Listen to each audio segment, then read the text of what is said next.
بكرة رفتني بيها مال إيرا رفاك قدرت نموني قريب أما إيرا فتولين مرة نمني بيا قدرت خيسة نرافن شيء بيا قدرت دكى بيا بريدو دكى خراب بريدا دكى مخينا بريدو منا بريدا دشي بريدو دكى خون قاف الدرات الالتسان مي سيادة كيسو قدك أو توبه أيه تلقى مي سيادة كيسو قدك أيه منأتي في لونيس من متكو خيسة وجيغالو هوري في نمنيس من متكو خيسة وجيغالو حري في رئي وجي من خيسة قالو نيادة تاتي جولي إيه نيادة كمي دكتور موني جولو ما عندك تموشيك نيادة تاتي جولي هل كان هوري نوغا فينچان هوري سر فچو فينچان ولوتيفا يچو يرو تك دايمو مادان بدي هوري سنتو كان فينچان منجرو ريشيك هوري نمت فينچانو كو سونتان في فيو هوري كيس فينچان ني جرنا فكار سري يادا ديچما نيادا تاتي هانتوني هل كان نوغا هريبا غچيفته سر اوري اسران اوري غدارا خانيدب نيادا دانتوني كون بايناني غدار غرغدان من كينيا suni yeroo duraatiif iyyuu miti booda kanarra keeshaa akkasi dhisanii girgiddaa ittiin miidhagsan yookaan dhoqqee yookaan dubboo gidaara kan dhossuuf jecha carqii yookaan keeshaa ka jedhan san ka girgiddaa kanatti waxxaranii gidaara koonnoo ishiillee mara isaa akkasuma godhanii namni gariin ammallee sanaan jiraayu. Waan sana keessa deemee hantuunni dirrirri jedha akka makiinaa akka goomaa kana ka fiigu irribaa nama dammasu kan sanfaa sirrii yaadadha jechuudha. Achi duras kan inni gidaara uree olii gad deddeemu ni jira.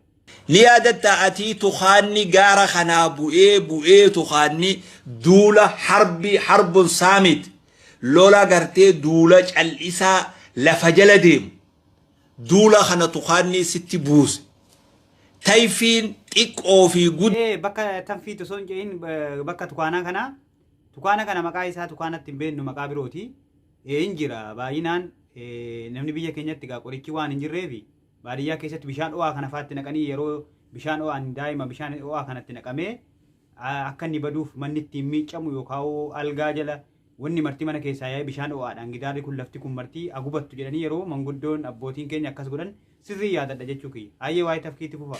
Qaama kana hooyxee ganama hogga lafaa kaate qaamni kee kunuu nooraa fakkaata innaa hooqinsa. Ni yaadatta guyyaa san. Tafkii jennaan waa yaadadhe sheek. Guyyaa wayii tafkiin egaa baay'inaan namatti illee seenti halkanuma yeroo ganama kaatan sinis seentee ganama kaanii arganii of keessatti. Yeroo isiin gurra nama seentu jira guyyaa wayii gurra na seentee halkan hirribaa ka'ee iyyee akkasitti haati kiyyallee kaanii yeroo isiin gurra nama seente immoo bishaan yoo itti naqan yookaan baati yookaan calleetti. Akkasi bishaan itti naqannaan reef deebi'ee rafee jechuudha. Wanni gurra nama seenu boombiin wayiillee ni jirti waa baay'ee jira. Garuu takka tafkiisan baay'ee yaadadha gurra wayii na seentee turte jechuudha guyyaa takka. Ni yaadatta guyyaa khal'oo takkara raftu khal'oo asiin ol kaatu achiin ol kaatu ta namni wahuma takka illee godhanne khal'oo sanirra guyyaa raftu ni yaadatta guyyaa san. Kalloon yaadatama kalloon as kaloo dhiyeenyuma kana iyyuu hin jiran banne kalloon kun walii lama kalloon warii asiin dura minxaafa masgajaa maarree wanna adda addaa jedhamu kun hin jiru waan tureefi. Kalloon kun gosa lama keessaa tokko ka rifeensa qabutu jira nu biratti naannoo keessatti yabbaa jedhama rifeensa qaba sun keessummaa fafama malee namni manatti irra ciisuu hin danda'u yeroo keessummaa qofaaf nama lama qabu gaa jechuun sanuu nama cimaatu kalloo san lama qabaa takka qaamuma namaa kana fakkaataa diriiraadhuma kan mucucaataa kana hin qorra baay'ee hin danda'amu yoo carqii wayif jala buuftan malee irra ciisuun baay'ee ulfaata gaa qaama nama durii ta'eef malee sanarra rafaa turre jechuudha. Sanuu bakka gariin urattee bakka gariin akkuma isin jettan ol kaatee gabbuute kaammootu isarra wayyaa yabbaan ka jedhamu tokko hin jira rifeensa qaba akkuma horii jechuudha inni addatti hojjetame sun gatiin isaallee guddaadha sun keessummaadhaaf afama xiqqoo inni jechuudha yoo irra ciifamu sanuu amma irra ciisuun hin danda'amu kalloo walii lama jechumaaf jedhe. Ni yaadatta guyyaa ibidda shiduudhaaf imimmaan ijaase dhume waan bobeessu dhabdee. Egaa ibiddi gaa amma biyya keenyatti qoraanii sanuu qoraan jiidhaa fa'itu jira qoraan gariin sirriitti hin boba'u. Akkasitti afuufanii yeroo garii gaa osoo afuufanuu daaraan achi namni deebi'ee ija nama balleessu jira. Waa'in qoraanii kun egaa irra caalaa kan itti miidhamaa ture haadhota keenya obboleettii keenya jara shamarraniitu irra itti dararamaa ture jechuudha. Dhiirrillee jira. Nullee yeroo garii boqqolloo waaddachuufaa jennee waa hedduudhaaf egaa inni jira sirriitti. Wanni akka laayitarii hin jiru wantoonni garaagaraa wantoonni amma itti fayyadaman kunniin waan hin jirreefi akkasumatti afuufanii qoraan garii kan ibiddi isaan banne fa'a awwaalamee daaraa jala akka hin banneef ganama jechuudha. Ganama haati kiyya kanan beeku halkan ibiddi dibamee daaraa irra deeffamee giimiin lafa jala godhamee daaraa irra deeffama. Maaliif boriddeen qabsiifatamu hin jiru jechuudha ibidda sana. Giimiin takka bareedaan isaa mukki ka dafee hin dhaabne daaraa jala godhamee daaraa irra deeffamee dibaamu maal jedhama. Akkasitti bulee ganama giimiin xiqqoo insii ka'afte achi kaa'amee isarraa ibiddi qabsiifatama. Ollaan gariin immoo saan dhufee namarraa fudhatee yookaan irraa qabsiifatee ollaan ibidda deemii ibidda fuudhii waliin jedhamee ibidda dhufamee nama garii biraa fudhatama jechuudha. Nama jabaatu ibidda bulfata jechuudha. Nama jabaa nama ogeessa jechuudha. Sirriitti yaadadha kana yeroo haati kiyya hojjetu. Ni yaadatta guyyaa kophee malee lafa deemtu. Mee qaceelloon laalimee kophee malee miila lafa deemtu. Horofa keessa deemtu. Dhoqqee keessa deemtu. Kopheen hin jiru asiin dura lafuma deemamaa ture. Haa ta'u malee miilli duraatiif miilli ammaa garaagarummaa qaba. Osoo ammaatiin dandeenyu yeroo sana danda'a turre. Egaa wanni hin jirre inuma danda'ama. Amma waan jira jedhee qalbiin namaa yookaan sammuu namaa keessatti hin qaba waan jedhamee jiruuf xiqquma isii lafa deemuun hin danda'amu. Egaa waa'ee kophee kanarratti muudannoo baay'ee namni qabu jira. Namni gariin kophee ergifatee faa sargii dhaqee yoo achi deebuutti galuu didee kaafaa namarraa ergifatee ibidda qabee aduu keessa kaa'ee laaffisee diratee dhaqee yoo achi addeebu bakka sargii faatte jechuudha. Yoo galee diratee galuu jedhu itti seenuu dida jechuudha. Maaliif sila ibidda qabee aduu keessa qabee diratee dhaqee yoo addeebu rakkifnaan nama baadhatee faa galeetu jira jechuudha. Kophee jechuudha. Anillee gaafa duraatiif qophuma nama biroo uffadhee kopheen naa kennamee na qabee guyyaa inni na rakkisaa ture hin yaadadha jechuudha. Kanaaf yeroo baay'ee lafa deemaa turre jechuudha. Qoreen baasan jedhanii qoree miilatti cabxe sirraa baasan. Ni yaadatta guyyaa sana? Ni yaadadha waa'ee qoree isin jettan kanarratti guyyaa takka waan na mudatee jiru mucaa abbeeraa kiyyaa warii tiksinaa. Osoo akkas deemnu kopheen kun hin qabu gaa miila duwwaa deema qoree yookaan qoraatti nama jettan kun lukan na taree quba miilaa guddaa kan jechuudha akkasiisan. Asumaan ol seenee asiin keessa biraan ol ba'e jechuudha. Akkasitti saayimni kiyya yookaan mucaan na bira jiru kun na keessa harkisee na keessaa baasee jechuudha. Sirrii yaadanna qoree sanuu lilmee argannee lilmee nuun baafannu gaa lilmee mana jirti badhee oolla waan ta'eef qoreen baafna akkuma sinuu amma jetta. Sirrii yaadadha sheeka kiyya. Ni yaadatta guyyaa wayyaaleen miila si fixxee miilli akkana ta'e xiqqoo malee jala kanaan dhumee odoo wayyaalee sirraa baasan miilli akkana ta'e. Ni yaadatta guyyaa sana? Ni yaadadha sirriitti yaadadha waa'ee wayyaalee kana gaa maatiin gariin akkasiin nama nyaanneef nama eegaa yoo isiin nama nyaattillee dafee akkasiin hin baay'anne keessaa nama keessaa baasa. Maatiin gariin jechuudha. Maatiin gariin ammootu ilmaan kanarratti dhiisee hin baay'atti wanni wal horaa teessii nama keessatti tokko yoo argamse yoo dafamtee baafamte rakkoon qabu yoo qulqullinni miilaa eegame sirriitti. Amma si gaabbaan unnaan dirqamaan maatiin galgala nama dhiqaniimi akkasii giddin nama qabanii yoo hin dhiqamin kopheen silaa hin jirtu. Miilliin cabbaa sanarraan ammoo tafkiin halkan irra deemaa bultii buunjaleen itti yaati jechuudha. Ani ka yaadadhu guyyaa wayii baadiyyaarraa magaalaa xiqqoo wayiitti galee mana daabboo wayii hojiidhaaf seenee badee jechuudha maatii kiyya jala. Mana daabboo keessa gaa bakka akkasii kana hin feetii tafkiin jechuudha. Achitti halkan 2-3 natti galtee bulti. Gaafa ji'a takka guutee ummaan kiyya abbaa kiyyaan deem fidi jennaan abbaan kiyya na barbaacha dhufanii. Bakka sanii nafuudhanii galan gaafan galu ani nagaan asiin dura mooyyalee na nyaanne na nyaattullee takka natti seentee narraa baasan na baay'attee bu'aan ati argattee deebitee mooyyalee argattee deebitee jedhanii akkasitti abbaan kiyya na lakkafaa ture jechuudha. Badiinsa kiyyaa fi yookaan magaalaa mana daabboo sangalee hin bada jedhee dhaqeechi seenuu kiyyaaf akkasitti yaadadha jechuudha. Na nyaattee turte achitti. Namoota baay'ee nyaattee jirti. Namni lukkii isaallee ilaa amma sirriitti hin deebine illee jira jechuudha sheeka kiyya. Sirrii yaadadha hin beekama. Ni yaadatta guyyaa qabamni sirra ciramee dhufee injireen mataa kee kana keessa injireen jirtu yoo achumatti summiitti afuufan malee haguuraniin finne injijii qincaabiin injijiin adiin nooraa fakkaatu rifeensa kee keessa. Ni yaadatta guyyaa sana? Ni yaadatta? Ni yaadadha gaa waa'ee huccuun ciccituu kun gaa huccuun abbootiin yookaan abbaan keenya kan ogummaa qaban gariin huccuu kana uffatuma kan huccuu garaagaraa walitti deebisanii harkaan hodhanii uffata godhantu jiran. Ni yaadadha abbaan keenya qumxaa barbaade jennaan egaa uffanni qiyyaariin baay'inaan waan hin jirreefi qumxaa barbaadde naa bitaa jennaan si hojjedha jennee uffatuma gosa adda addaa walitti fidanii hodhanii qumxaa naa taasisanii qumxaa naa godhan jechuudha. Gama hin jireetti yoo ta'u immoo hin jireen egaa yeroo duraa ijoolleen xiqqoo mataan dhedheerannaan kun jalli akka jirutti numa addaata.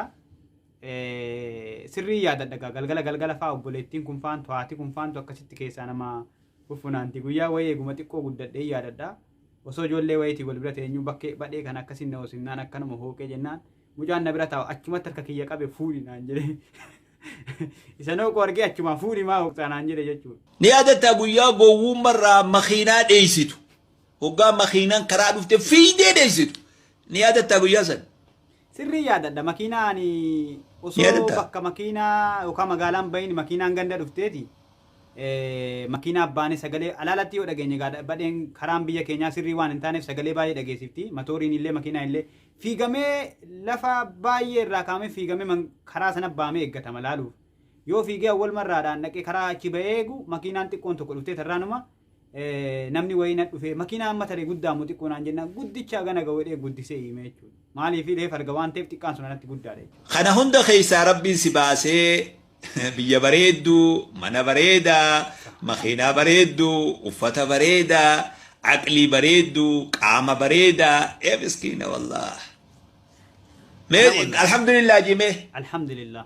Alhamdulillah. Mee guutaa qoftu badee bi alhamdulillah jime. Alhamdulillah. Yeroo hunda alhamdulillah jechaa teenya. Wallahi sheeka keenya hedduu ulfaadhaa yaada akkasii anaafis ijoollee akka kiyyaa namootuma ijoollummaa keessaa ba'an iyyuu yaadachiisuu keessaniif hedduu ulfaadhaa namni galiin bakka ba'ee fi akka itti ba'ee yaadatu bakka amma jiruu fi bakka deemuu barbaadu qofa. Bakkuma amma jiruuf bakka deemuu barbaadu qofa hima malee bakka turee fi akka itti bakka sanaa ka'e yaadatu jechuudha. Kanaaf waa hedduu dabarsinee dararaa hedduu dabarsinee rakkina hedduu dabarsinee waa hedduudhaan dhiphachaa waa hedduudhaan dhiibamaa akkasitti turree garuu amma bakka kana geenye sanuu akka waan bakka barbaanne hin geenye yookaan waan gaarii hin arganne takkaatti yeroo nuti waan durii wayya jennee waan durii faarsinutu jira. Yeroo nuti immoo ammallee nuuf hin taane jennee jijjiirama jiru kan akka waan jijjiiramni hin jirreetti ilaallutu jira. Maaliif wanni isin amma kaaftan kun yeroo dheeraa mata dheeraa dura yeroo nuti daa'imaati. Sana aga ta'e dagachuun namaatu ni mala. Kanuma dhiyoo waggaa 2-3-4 dura gaafa biyyaa baanu sana akkam turre jennee haala amma keessa jirru yoo wal bira qabne baay'ee jijjiiramnee jirra. Qaamaanis ta'u qabeenyaanis ta'u bareedina maan ta'in. Namni waggaa 2-3 dura biyya keessa dhaabbatee suuraa ka'ee fi namni amma ala dhufee suuraa ka'e kun garaagarummaa baay'ee qaba jechuudha. Jijjiiramni baay'eetu jira. Akkuma kana biyya keessaas waa hedduutu jijjiiramaa jira. Garuu kana hunda wallaallee akka waan jijjiiramni hin jirree tokkootti akka waan addunyaan kun kaleessa har'arra kaleessa wayyaa wayiitti ilaalla. Dhugaadha wanni gariin kaleessa wayya. Jechuun akkaataa naamusaa, akkaataa dur jaalala jiru, amma rakkoo amma sin kakaaftan kana keessatti yoo hafnee ilaalle yeroo rakkinni akkasii kun jiru baay'inaan jiru kana biyya keessatti jechuudha. Isuma mooyyaleen nama nyaattuun miilli namaa waa danda'a. Isuma qoreen nama waraanu qoree of keessaa buqqisaati deeman jechuudha. Abbaan kiyya gabare yeroo waaqotu wanni takka isa waraane kana nutu galgala yookaan yeroo ni mana deebi'e keessaa argee keessaa baasa malee ittiin beekamu. Maaliif qaamni nama duraa jajjaba jechuudha. Isuma qoreen keessa jirtu kanaan isuma mukki dha'uun isuma mukkitti cabuun isa qeensi buqqa'uun namni quba of hin qabu jechuudha. Isumaan dalagaa olee isumaan dallaa jaaraa isumaan qotilee qotaa isumaan waan fedhe oomisha jechuudha namni. Maaliif qaamni namaa hin danda'a ture yeroo sana namni duraa jajjaba jechuudha. Ammoo wanni xiqqoon nama dhaanaan agasiif haakimii deemama agasiif ciifama jechuudha. Hin sochoomuu danda'ame yeruma san bakka sana dhaabbatama jechuudha. Akkas hin turre jechuudha. Yoo waan sana laalle yeroo duraa wayya qaamni namaatillee waa danda'a yeroo bas hin danda'ama. Yoo gufatames ol kaa'ama namni miidhamu amma namni xiqqoo gufannaan achumaa yeroo sana wanti ta'e miidhama yookiin qaama baadhee kana yookiin keessoo miidhama jechuudha. Isin galee akkasuma jaalalatu jira ibiddi amma jedhamu wal biraa fudhatama wanni dhabame bishaan wanni marti wal biraa fudhatameet wal jaallatama wal kabajama wal dhagaama kabajaatu jira naamusatu jira qorra keessa bulama rakkoon hin jirtu wama xiqqoo sii uffatamee bulama waa tokko qorri nama hin dha'u amma garuu osuma uffata gurguddaa kana uffannu qorri nu dha'a dhukkubni nu seena jechuudha.